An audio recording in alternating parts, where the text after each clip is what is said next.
So welcome everybody. Today I'm going to put a windscreen on my Vulcan S, and we're going to get out and take it for a test ride afterwards and see how it performs. So just to let you know, here's some facts I did on researching my decision to buy the windscreen that I did. So case in point, my Puig windscreen cost me around 150 bucks.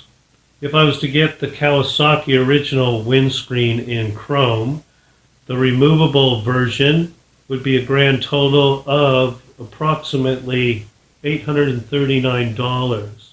So I would pay $694 more for the Kawasaki windscreen in chrome. Now if I wanted it in black, the Kawasaki windscreen is only $639. So I'd only have to pay $494 more for a Kawasaki windscreen in black. So I think it's a no-brainer. But we're going to take this windscreen out on a test ride and see how it performs. I purchased the Puig Touring Windscreen. I love Puig products. They are exceptionally well priced and of great quality. This is the largest screen I could find from Puig for my bike. It's real simple, comes pre-assembled. There's just two holes here where we'll put that into the triple tree where the stock bolts go, and we'll be replacing those with a little bit longer bolts. So let's get started on this. So since our windscreen comes pre-assembled, there's very little to do. It does have these protective little plastic covers that go over the screws here. In the past, with different bikes, sometimes I'll lose one of those. So I just take a little tiny bit of silicone on each one, not a lot, and cause a little bit of extra stick to those with that silicone. The hardware is very simple. We've got two 10mm Allen bolts here that are a little longer than the stock ones on the bike, and a couple spacers. The way this works is we will remove the two screws here, and the spacers will go into the recesses where the old heads went. So I'm going to go ahead and get these stock bolts loosened and out of here. Those are not installed exceptionally tight because they are into aluminum, and we're going to remember that when we go to torque them up. And here I have the stock bolt compared to the new longer bolt that we're going to be replacing that with. So I'm going to take my windscreen and I'll pre-install the bolts into the bracket.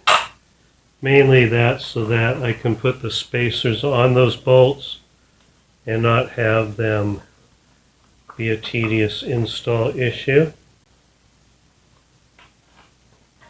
Then I'll line those up.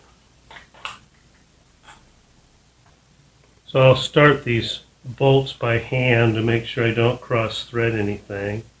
You might find it easier to disassemble these brackets from the windscreen while putting it on, but you can do it leaving that in place.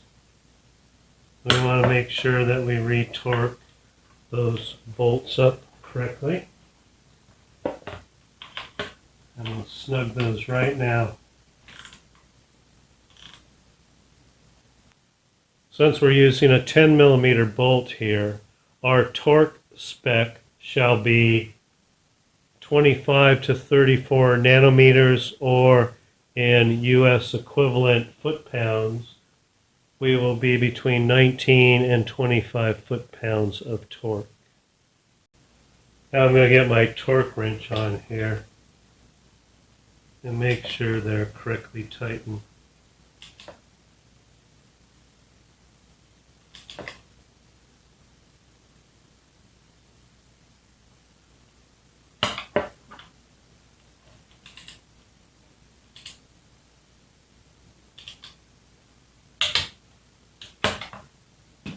And there we have it.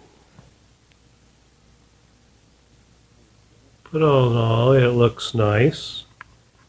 And if we take a look down in here, see the bracket engineered real well, and it does not hit the triple tree. That should be an excellent improvement. Let's get the sticker off, get it cleaned up, and we'll take it out for a ride. So I thought we'd take a real quick look here at how the windscreen sits while you're on the bike.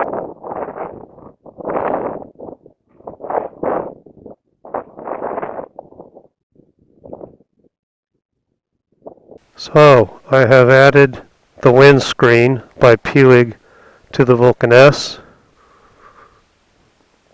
Looks good. We're going to climb on the bike and give it a shot.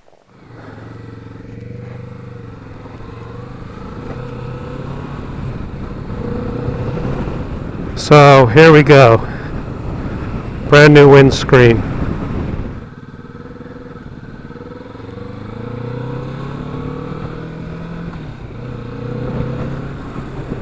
Haven't really hit any decent speed yet, but already it feels like the windscreen is helping mitigate a lot of the wind on me. We'll take her up to the speed limit, and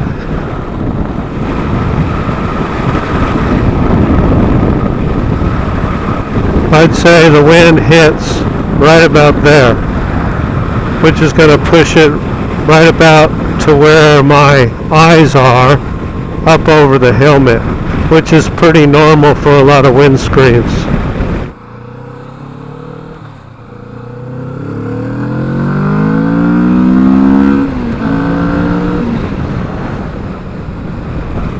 So like all windscreens,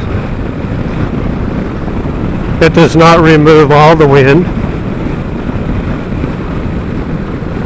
but it sure makes for a much more comfortable and relaxing ride. That's quite obvious already. But if you like to take long cruises, or you get annoyed by having too much wind on you, this Puig windscreen will definitely make a difference. I normally don't go this way, but let's try a little acceleration test today.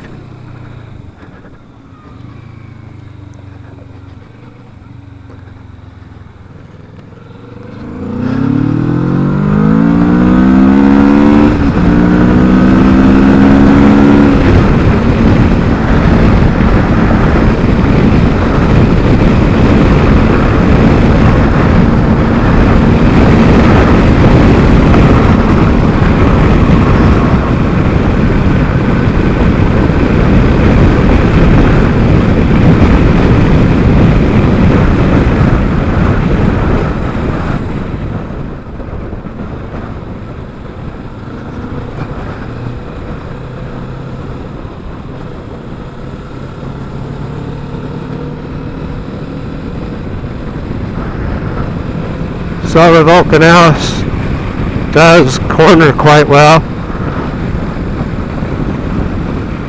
Every once in a while you get a decent bump, launches you an inch or two off the seat, but that's all part of the fun in it.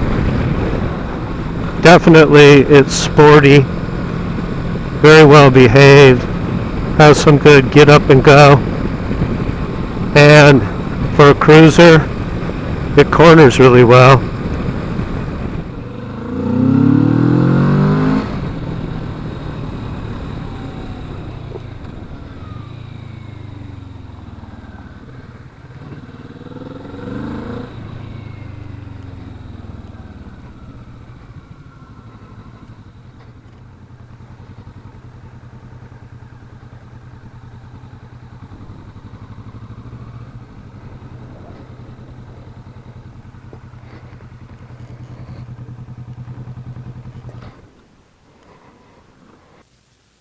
So I want to thank everybody who took the time to watch my video today, take a little ride with me. To my returning subscribers, you know how much I appreciate you. For those of you who have not subscribed, please do so. Helps my channel, and then you can become part of my team. Anyways, thanks again, everybody, and we'll catch you on the next one.